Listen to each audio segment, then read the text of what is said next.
Okay, thank you everybody for joining tonight and taking time out of your busy evening.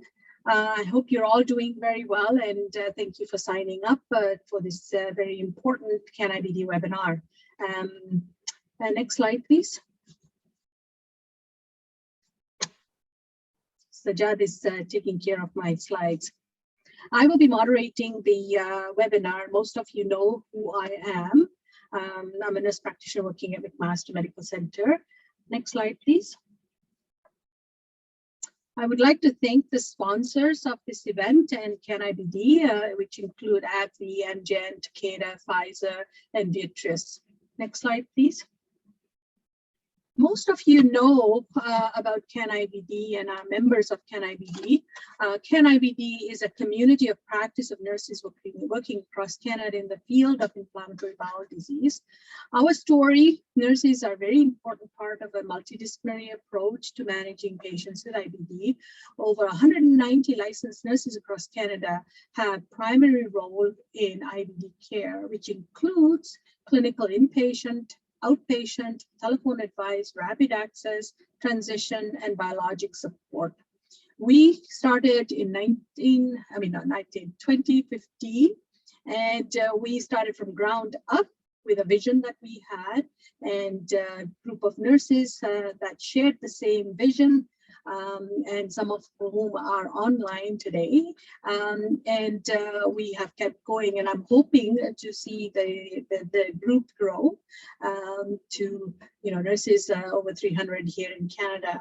That's the vision we have.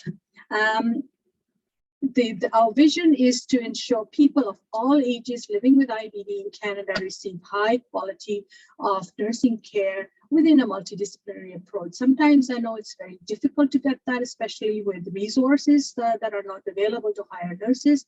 But I think overall we have seen the growth of nurses working with IBD patients over the last few years. Next slide, please.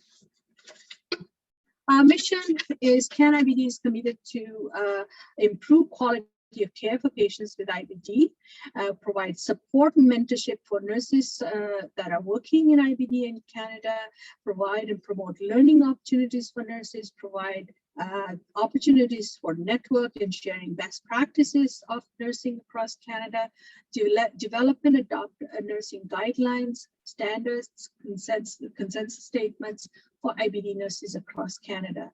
And we want to elevate the profile of Canadian IBD nurses.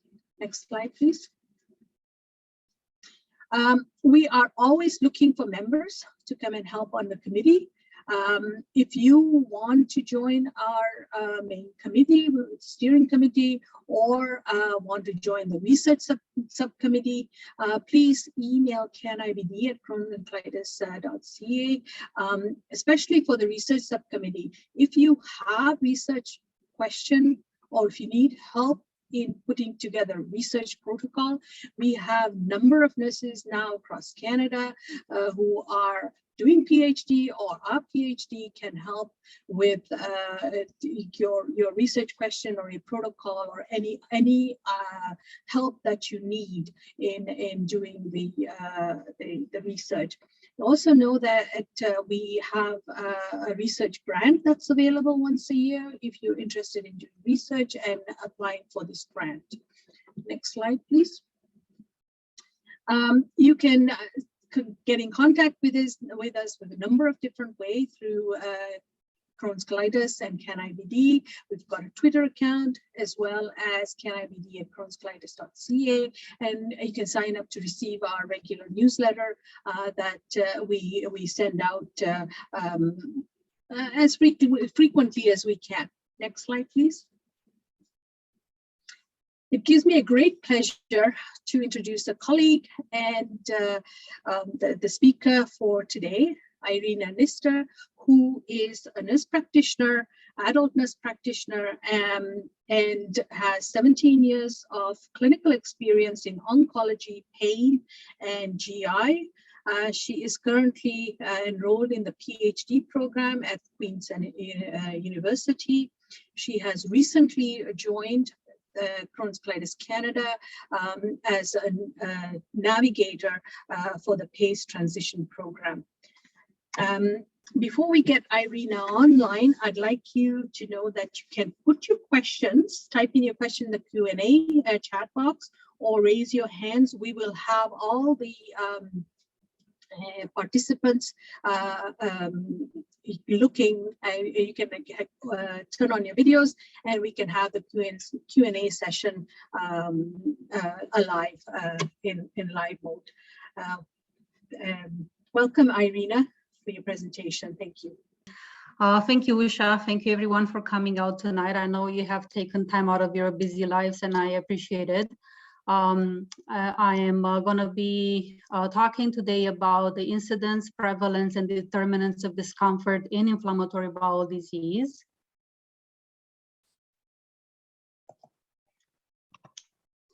And this project had been supported by CanIBD and Crohn's and Colitis Canada. I was the recipient of the 2019 CanIBD nursing-led IBD research grant to fund this particular project. And I'm happy to report that we have completed the project on time, and it was recently published in the Journal of the Canadian Association of Gastroenterology.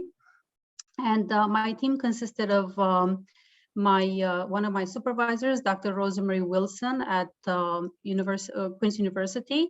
Amanda Ross is the librarian, a scientific librarian, and Dr. Christina Godfrey was our methodology guru. She's an expert in systematic reviews.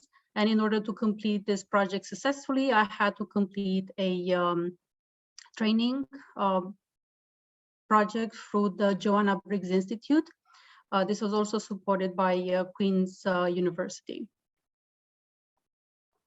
And like any other beginning of a nice project, you have to write a beautiful protocol. And in the midst of COVID-19 pandemic, the protocol was published into the Prospero database, which is an international register for systematic reviews, and you can find it online if you're looking for it. Essentially, the protocol serves as a recipe for the systematic review. And then if you're not abiding to the protocol, you have to report any potential changes or the reasons you might have done so along the way. We have followed the protocol, and we have not made any changes along the way. And when you begin a systematic review and you asking the question of incidence, prevalence, and determinants, the first thing you have to do is actually to provide a definition of discomfort. And when we are heading off to do the systematic review, we understood very early on the literature review that there was no standardized definition of discomfort in inflammatory bowel disease. And as we set off to establish a definition of discomfort in IBD, we had to do a concept analysis, and we chose to use the Rogers evolutionary method, which also uses the philosophical background, the etymology, the way the word came to use, under which circumstances the concept of discomfort had been used before. And then we have developed, you can see on your right-hand side, we have identified— Excuse me, Irina. Yeah. We don't see your slides. Oh, there we go. So this was the title. Thank you, CanIBD and Crohn's Colitis Canada. This is the publishing title with the supporting team on our study, supported by the Joanna Briggs Institute methodology. This is where you can find the protocol for the systematic review on Prospero. And we're talking about a concept analysis. So while we're setting off to understand discomfort, we realize that there are several surrogate terms or related concepts that oftentimes are used interchangeably with the idea of discomfort in general, but more specifically in inflammatory bowel disease. So when people talk about discomfort, they may refer to it as being abdominal, general physical discomfort, somatic discomfort such as arthralgias or arthritis, procedural discomfort, or pain. In general, the most common substitute for discomfort is that of pain. bloating, flatulence, diarrhea, cramps, weakness, and fatigue. And then the attributes are those elements that are specific or are related to the incidence or the generation of discomfort. And we found that discomfort is indeed a multidimensional and unpleasant set of physical symptoms and sensations. And it does impact the patient's ability to tolerate or to accept having diagnostic or interventional procedures. And it does depend on gender and age. And in order for discomfort to occur, it has to be related to presence, or we'll see as well absence of disease activity, because symptoms can also persist when patients are in remission. Previous experiences with discomfort, if they had the ability to accept their prior experiences with discomfort. They have anticipatory discomfort, meaning that they may anticipate, they may expect discomfort to occur based on their previous experiences. It does depend on the endoscopist skills and also on sedation and analgesia at the time of having procedures. And a consequence of discomfort is that the patients will have a decreased interest or compliance with diagnostic or therapeutic interventions. And we have proposed a working definition of diagnostic or peri-procedural discomfort as being an unpleasant, multidimensional, and subjective experience. And it has biological, psychological, and technical antecedents, and they can occur independently of pain. Sorry, my cat is meowing. So it's very important that while it is being oftentimes used in correlation or as a substitute for pain, discomfort occurs as well in the absence of pain for any other reasons. And we found in the general literature a prior concept analysis of discomfort by Ashkenazi and De Geyser-Gans in 2019. They did not have IBD patients in their concept analysis. They talked about more discomfort in the setting of hospitalization, elderly procedures, but not specifically to IBD. Nonetheless, they define discomfort as a physical or psychological element, and is characterized by unpleasant feeling, resulting in a natural response of avoidance or reduction of the source of discomfort. And as a result, based on the literature review, we have accepted the definition of discomfort for the purpose of the systematic review to be that of a negative physical and or emotional state causing unpleasant feelings or sensations. For the systematic review, specifically looking at incidence, prevalence, and discomfort, you have to have the type of studies that give you information that either measured directly the incidence or prevalence, or you're able to calculate based on the numbers provided in each study. So for the purpose of an incidence and prevalence systematic review, the type of studies you can use are, as a result, those of cohort studies with prospective or longitudinal design, meaning that you're looking at measuring things as you're moving along throughout the duration of the study. And they're considered to be the best of measuring incidence or natural history. And then studies that have observational design, prospective or retrospective cohort studies, case control studies, cross-sectional studies, and surveys are also appropriate to use for the systematic reviews looking at incidence and prevalence. We have only included the English literature, and we have identified this as a limitation in the systematic review, as this might have excluded some important studies that were not captured for not being published in English. Single case studies are not considered to be appropriate for incidence and prevalence studies. And although we did consider any other studies that might have reported on prevalence and incidence, but ultimately at the end was not the case. And this is a beautiful Prisma diagram. It's essentially a graph that shows how the work progressed. It took over a year. We started with 1,910 articles. We use the JBI summary, which is a software, a database provided or developed by the Joanna Briggs Institute. And the two independent reviewers, myself and my supervisor, had to go through each article, every single abstract, and then 379 duplicates were identified. We subsequently screened 1,531, and you can see how this funnels down to 10 studies that were appropriate for inclusion at the end.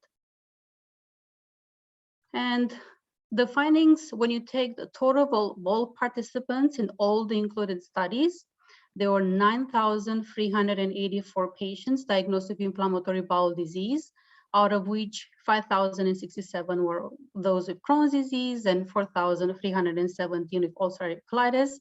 None of the studies included were from Canada, and you can see the countries listed here that from where the studies had come from.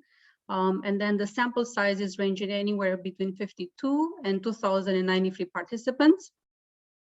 And we chose here to report the female participants. They range between 19 to 1,250, and the age was that of adult age. We did not look at pediatrics. And we calculated the incidence. Each study had a different way of reporting incidence, so to standardize the reporting across, we have calculated as a range per person year. So essentially take the number of participants in each study that had reported discomfort, and you divide that by the time during for which they were in the initial study, but then you have to calculate for each individual study a number, a range for the entire year, so to report it equally across all studies. So for example, if one study had 50 participants in 3 months, we had to divide it and calculate and how would that mean over a period of a year. So as a result, Crohn's disease range between 0.01 to 3.32 per person year, and ulcerative colitis was similar. And the prevalence, we found that women reporting vaginal discomfort in this particular studies included in this systematic review, at the lowest point were at 7.5% from the participants, and the highest number of patients reporting discomfort were those of moderate to severe Crohn's disease. And I'm sure working with this patient population comes as no surprise to you. And on the right-hand side, you're seeing a forest plot. This is used for meta-analysis, and it compares all the studies included. And if you remember, I said earlier, there were 10 studies that were included in the systematic review, but on the forest plot, you can only use those that use the same measuring tool. So ultimately, the 6 studies listed here all use the Eurocol 5 dimensions, out of which one measures pain/discomfort. And as a result, we reported the findings on this particular studies because they were the most cohesive. And we found that there was a high heterogeneity. So if you're looking at this 99.5%, there is a very high heterogeneity of the study, meaning that they all had likely very similar patient populations. They measure the same thing, was a Eurocol, so that the interpretation of these findings have to be taken a bit of a grain of salt. There's not great variation, as you can see, across multiple studies looking at discomfort. And as a result, we identify there is a need for further studies to measure and to report on discomfort in IBD. And another question for our systematic review is if we could identify the determinants of discomfort in inflammatory bowel disease. So health literacy was a determinant of discomfort. It did play a significant role in the patient's ability to navigate through their experiences with discomfort. And there were a bit of mixed information on people that knew more about their disease and their ability to cope with the symptom of discomfort. So the health literacy can certainly influence or impact or even benefit them from allowing them to give them the tools to deal with discomfort. Disease activity, again, is no surprise to any of us that it does impact their experience of discomfort. But as I mentioned earlier, patients that are in remission, they can still report discomfort, they can still report pain, even in the absence of active inflammation. So it's very important for us to take that into consideration. If they've had prior hospitalizations and surgery, also had a higher tendency or more frequent reported experiences with discomfort. And if we go back to the concept analysis, one could theorize that this could be related to that element of expecting pain or prior experiences affecting their perception of discomfort and anticipating discomfort before it occurs. Age and gender play a significant role in discomfort, and we saw women can have certainly very unique experiences with vaginal discomfort during intercourse, and the experiences of men not being gynecological, but they can have certainly other sources of discomfort. A delayed diagnosis also impacts the patient's experiences with discomfort. This was particularly identified by a study from Korea, but and this kind of links into the following determinant of discomfort with local practice standards, is that in some other countries, non-Canadian practices, for example, patients can be referred to a generalist or a rectal surgeon with what we would know maybe symptoms of inflammatory bowel disease, but the practice in some countries is that they do not go directly to the IBD specialist. So this certainly came through from the data we found. And the quality of IBD care also impacts directly the patient's experiences with discomfort. Obviously, although not proven, this is not the intent of the systematic review, one could wonder about a bidirectional relationship between the two. The more quality of care they get, likely to impact their experience of discomfort, and vice versa. Why is it important? Why did we do this study, and what does it mean, and how do we move forward from here? And we saw in this particular systematic review, 71% of patients will report having discomfort. It's a very high prevalence of a symptom. And especially for a symptom that has not been documented or investigated nor measured, it is important for us to do all of the above. And first of all, to recognize discomfort as an independent symptom that can impact quality of life and quality of care, and then looking into ways to incorporate it in our measuring tools, in our monitoring strategies, changing policies, and impacting quality of care moving forward. And I'm looking forward to your questions. I am going to remove the share screen so we can see each other.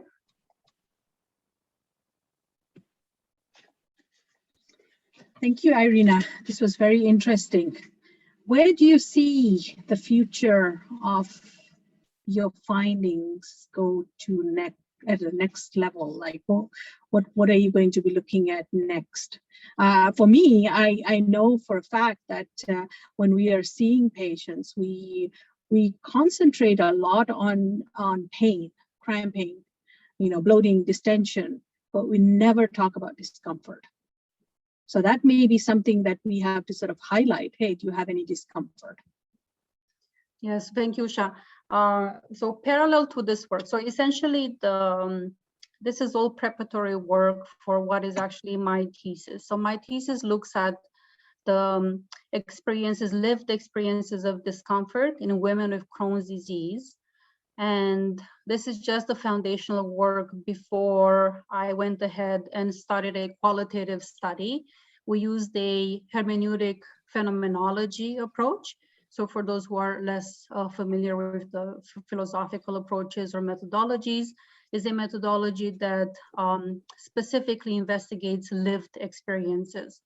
So with the support of a Southeastern IBD clinic, we interviewed participants, women with Crohn's disease, and I have preliminary data. I'm not at a point which I can share what was found, but the preliminary data shows that it's very multidimensional, and it's heartbreaking and gut-wrenching, some of the experience they have shared with me.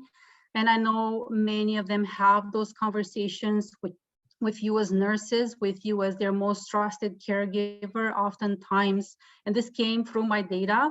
They're comfortable talking to the nurse practitioner, but maybe not bringing forth, or they don't feel welcome to address issues with discomfort with their gastroenterologist, or they perceive they do not have the time, or they're not given the time in the clinic. So I think as nurses, not only for discomfort, but in general for any experience that the patients may be sharing with you, I think we're privileged to have the opportunity to listen to them, document it, and take it forward. And oftentimes I know, because as nurses, you feel that you may not have the right forum to address the issues they bring forward to you, but I've had somebody sharing with me that they had a fecal incontinence on the big square in New York, and women that had miscarriages, and women that want to conceive, and women that do not want to conceive. So those discussions, I think, probably in part because we are a female-dominated profession, especially the women, they feel comfortable talking to us about some of the most innate, call them feminine-driven needs. I think it's important to recognize it and give them a platform for them to address their concerns. And I know you all do it in your clinical practice. It's just that how can we take it forward, and how can we create a better moving agenda at the national level, international level, and recognizing that it's a tremendous, terrible disease that has significant ramifications from their young development to their motherhood. I had women talking about their discomfort as non-pain, completely unrelated to pain, having significant impact on their quality of lives and their ability to perform at a social level, in academic environments, as an employee, as a spouse, as a friend. And those are things that, again, we know them as nurses, we hear the stories, but we have to start documenting them. So I know, Usha, at the beginning, you're putting a call for the CAN-IBD research, but truly get the opportunity to be an agent of change in your own environments, in your own clinics, in your own local. And for CAN-IBD, for Crohn's Colitis Canada, you definitely have our support to start impacting change. And don't think that you may not have the experience with the research methodology. You have a good platform to start from, and you have a group of people that are extremely dedicated and focused on improving our patients' lives. Sorry, Karen, go ahead. Please turn on your videos. We want to see you all and have your questions. Karen, you next. Irina, I think that was a really great presentation. And my question to you is, you had presented in your forest plot the Euro-QoL, like the Euro quality of life. Now, do you foresee your research being developed into a validated tool as a quality of life measure, maybe to pregnancy or women IBD? Do you sort of foresee that happening? Yes, it's a good question, actually, in timing. We actually submitted for CAN-IBD this year, but I haven't heard anything back yet. We had a proposal to develop a tool for discomfort and to turn into a research project. And then when, it was funny, when we sent the manuscript initially for discomfort at gastroenterology nursing, I got very interesting comments back about, well, discomfort is pain. You don't have to really investigate this. This has been done before. I'm like, are you missing the point? But then finding the right forum, finding the right people, finding those that actually will hear to you'll listen to your story is very important. So yes, Karen, we do have ultimately a plan to look into even if it's not a separate tool, but to incorporate it in one of the existing tools and to test it to make sure that it's valid and reliable. Because oftentimes we don't ask them, are you uncomfortable? What is discomfort for what makes you uncomfortable? I do foresee it too. Even as like a sub or side measure for women in pregnancy and IBD. Can I ask one more question?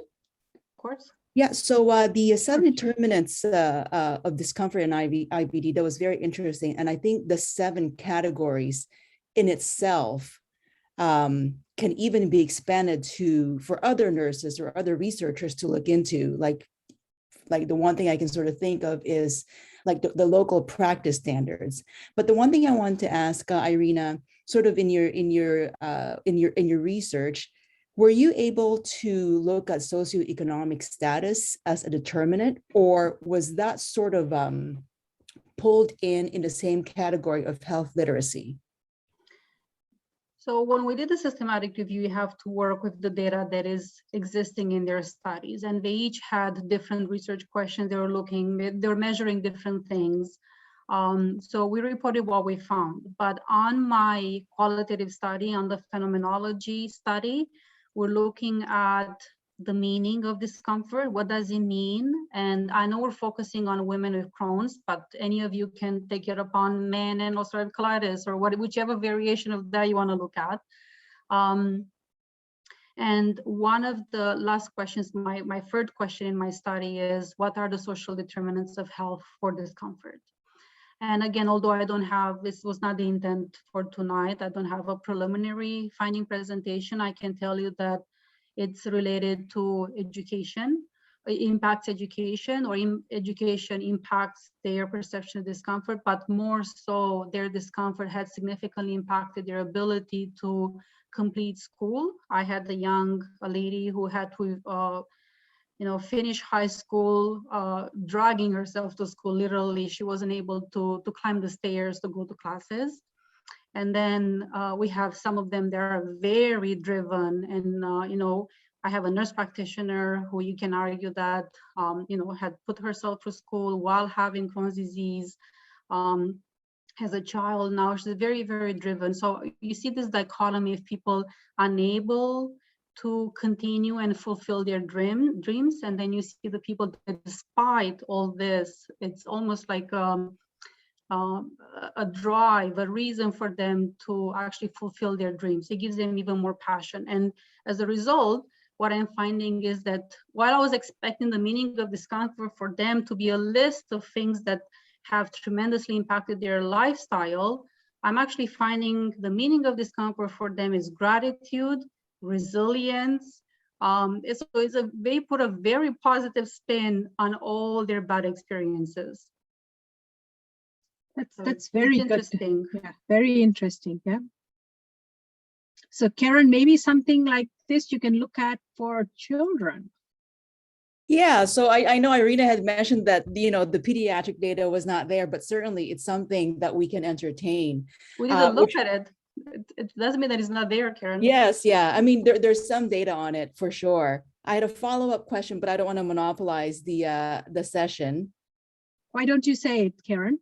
Oh, okay. So the one thing that I wanted to say, back to the 7 determinants of discomfort in IBD, and I'm going to go back to, I think, maybe the second to the last tab where you had talked about sort of local practice standard. So I guess with the nursing experts in the call, and Irina and Usha, maybe you both can comment, what do you think we can do as frontline nursing, like IBD nurses, in sort of getting this conversation going? Because I totally agree that sometimes, time is quite limited with the physician, and it's really, patients open up when the nurses walk in. So what, if you were to do the top 3 things, just the top of your head, what would you say the 3 things that you can sort of advise any nurses to start a conversation going as part of their assessment when seeing an IBD patient? Well, I think in part is that motivational interviewing, when you allow them to, tell me what are your top, 3, 5, how much time you have to spend with them, your top priorities that you want me to address. And then always ask them if there is anything that they know it's important but has not been discussed. And oftentimes, you start having a conversation, and I know having therapeutic relationships with each and one of you, it's extremely valuable for all your patients, and they trust and love. And I cannot tell you the praise all the study participants had particularly for the nurse practitioner, but for the experiences in general with nurses. So I think we have a holistic approach in our care, and I think that has certainly a value that maybe is not always recognized or promoted or identified on billing codes or any of such that is being addressed. But maybe it's time we change that, and especially with the MPs as well. And I don't want to monopolize that discussion. I understand there are non-NPs present here tonight, and we value each and one of you. But maybe changing and identifying even the time you spend with the patient on addressing sexual health or interrelationship, safety at home. I had the study participant talking about abuse from her partner, and the fact that her partner denied her having inflammatory bowel disease for their entire marriage.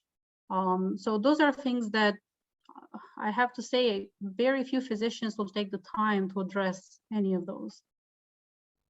I totally agree with Irina, all the points she's brought up.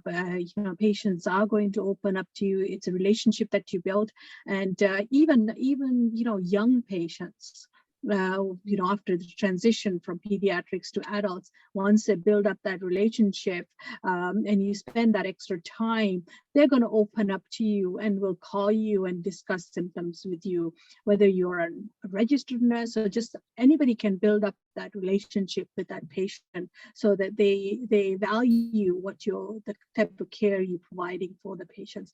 I have been called the IBD mom. Some patients do need a little bit of hand-holding, and you provide that, and few physicians have said to me, "Oh, I think this patient needs an IBD mom. Can you go and spend some time with that patient?" So it's that relationship building that you have. Any other questions? Anybody else have? Can you unmute? Turn on your videos and we can have a chat. We can see. Yeah, I just want to say this is amazing work that you're doing, Irina, and I'm so looking forward to reading the results of your qualitative study. I think there's power in qualitative research where you can really hear the patient voice. So good on you. It's missing there's a lot of work that still needs to be done, and good job for you. So Noel, to add to your comment, even the physicians are, really beginning to understand the importance of qualitative work, how much rich data is coming out, and even mixed methods. So if you wanted to do a qualitative study or incorporated qualitative study with a quantitative, doing a mixed method study is something that will also give the information you need and get the patient's voice in there. Yeah, in my research committee, in my thesis committee, I have a psychologist, Dr. Dean Tripp. He's done work along Crohn's Colitis Canada, and you can find some of his presentations on YouTube as well. He's working with the pain lab at Queen's University. And to Usha's and Noel's point, they're actually interested in qualitative research. They wanted me to come and show them what I have so far, because for me, I've reached the uncertainty point, and I'm like, Noel, I want to do so much justice to these brave women that came and spilled their guts, literally, and they shared the most intimate experiences of their lives with me, and I want to honor that. But I know that reducing, hundreds of pages of interviews to a manuscript that has 20 pages, it's not going to be reflecting all that. So to Karen's point, there's so much work out there to recognize and to bring this back into, the light of any research interest or driven person, don't be shy. We all started, I joined CanIBD 7 years ago, Usha. I met these wonderful people along with Kate from Crohn's Colitis Canada and CanIBD. I know some of the members are not here today.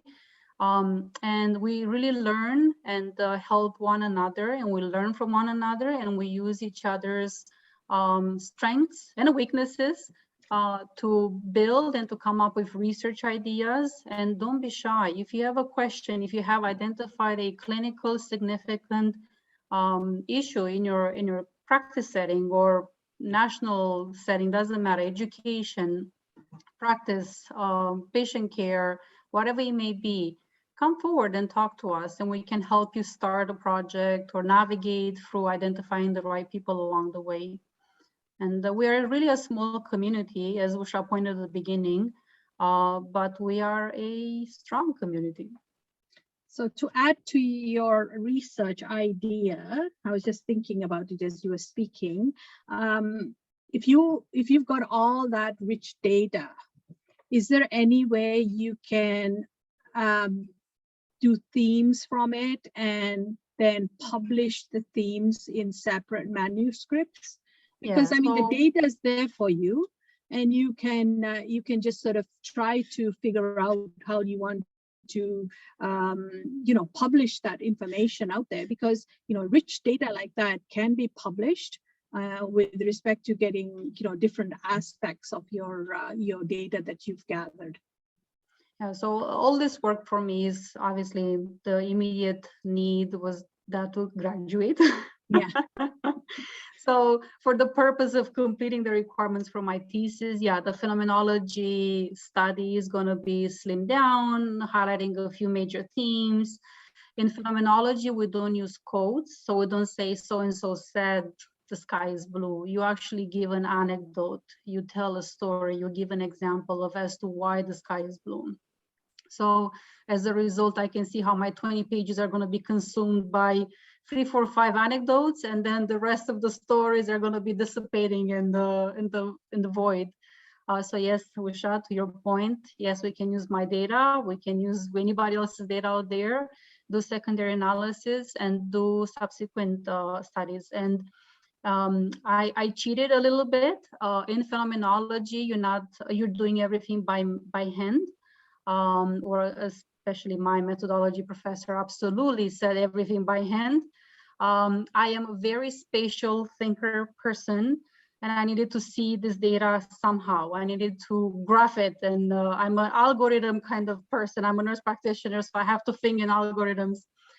So I used NVivo to create codes and have themes. Again, they're not consistent with the phenomenology approach, but it helped me look at the data. And if you give me a second, I don't mind showing you something. So essentially, I have identified so many sub-themes, and I'm going to speak as I'm looking for this document if I can find it. And there is obviously physical discomfort for many, many reasons.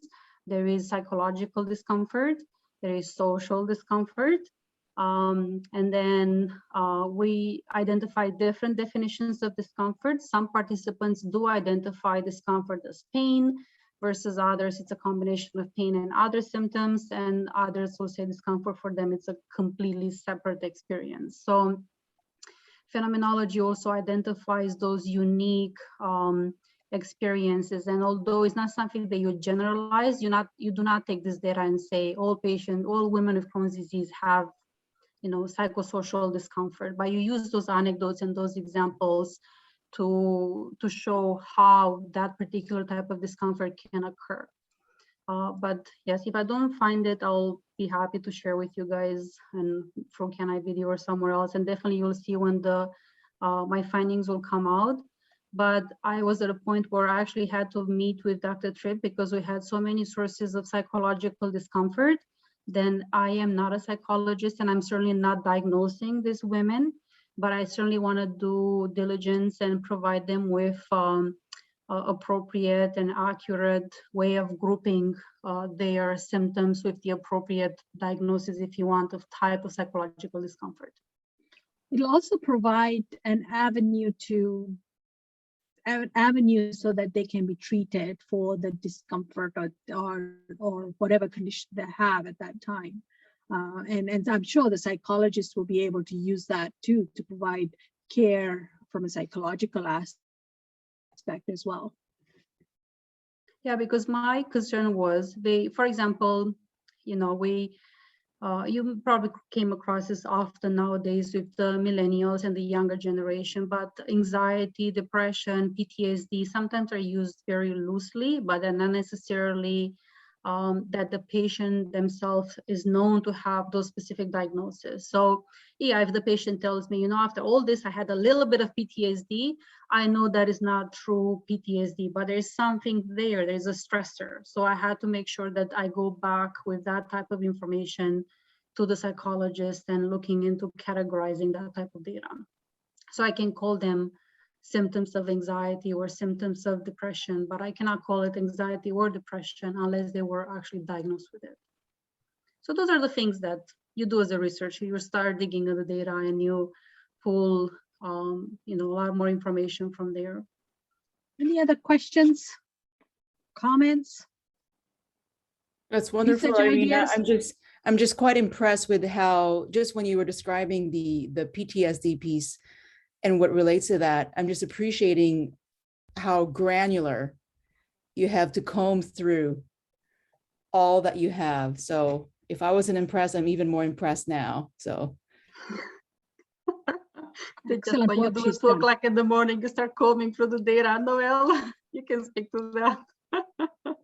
kudos to you guys. No, qualitative data analysis it's very interesting once you get into it, but there's a lot of work, there's a lot of material you have to go through to be able to present it in a way that in a way that people will understand. Yeah. Noel, any questions, comments? No. Linda? Brenda? Alana? I'm going to call out all the names. Oh, the other thing I didn't mention is that in my actual thesis work, because you talked about qualitative data.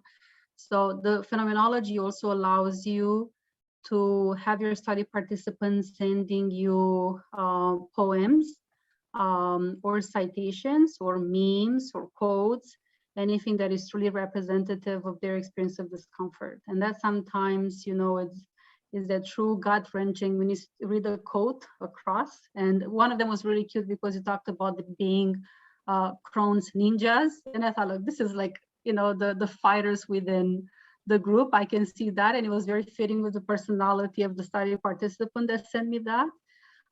Versus others talked about, again, as I mentioned it, resilience is I was quite surprised of how much it came through the data.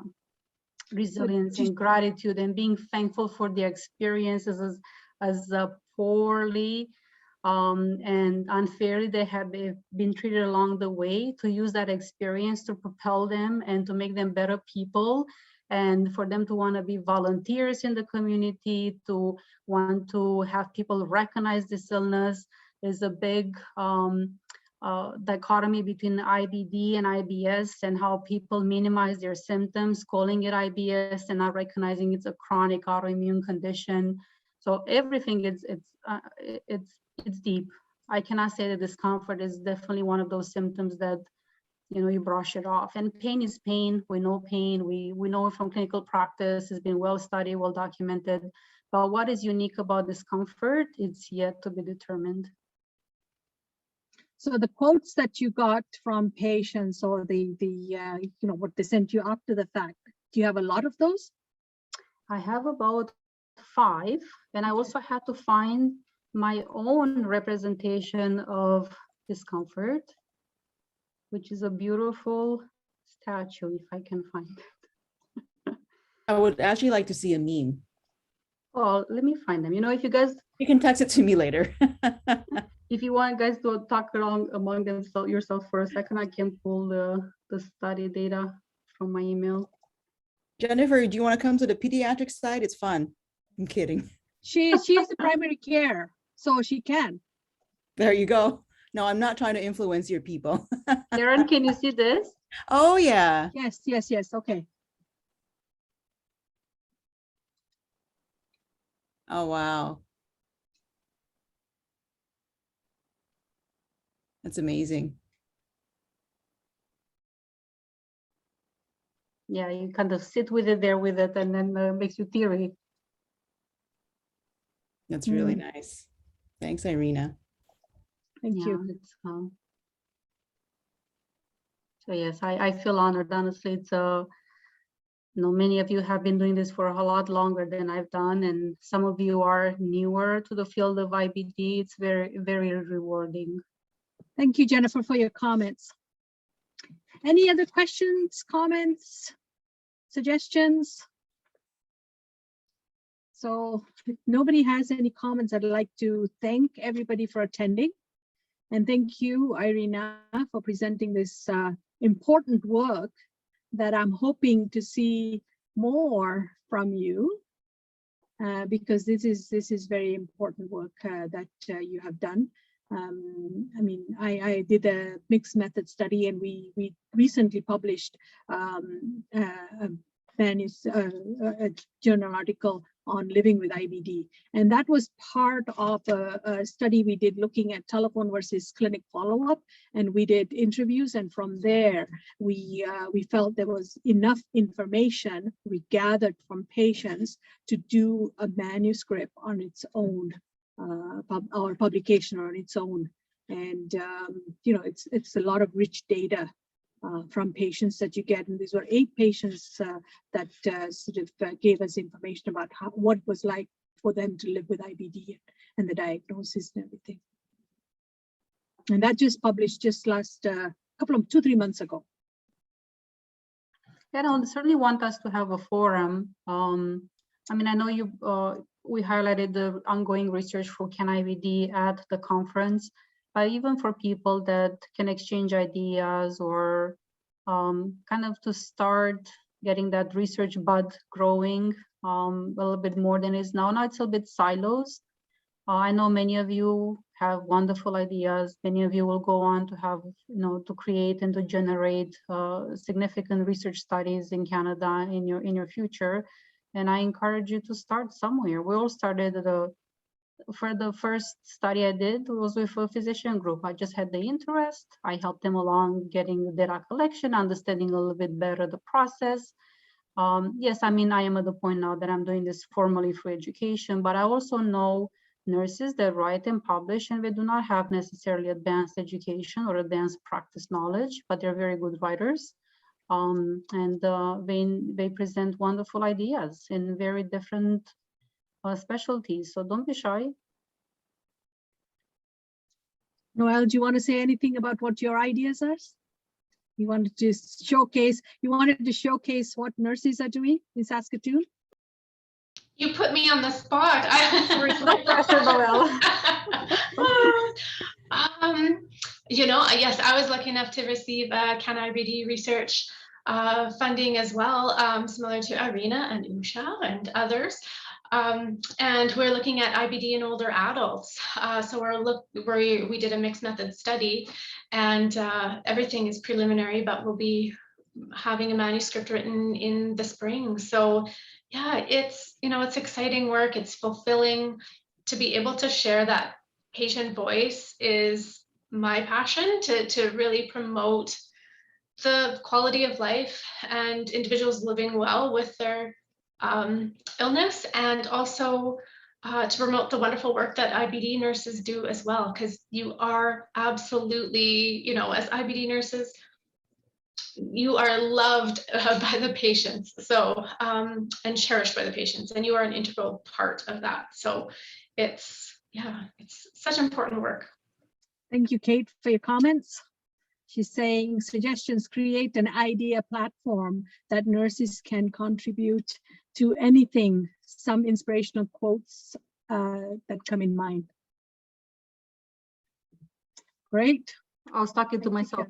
Maybe it's definitely something that we can bring to CCC's attention. And Kate, I know you're present here in the meeting, and use the CanIBD platform and continue to grow and take it to the next level. Great, thank you. Thank you, Irina. I think we'll close the session. This was a great discussion we had today, and hoping to see more work from you in the future. And anybody else who wants to sort of come up with ideas, we're here to help you out. Thank you very much for joining this evening, and look forward to seeing you. Happy holidays, and we'll be starting the research group in January. So anybody who wants to join or come in with some new ideas, come and join us. Thank you. Thank you everyone for coming. And if you do have any additional questions, reach out to us. Yeah, have a good evening. You.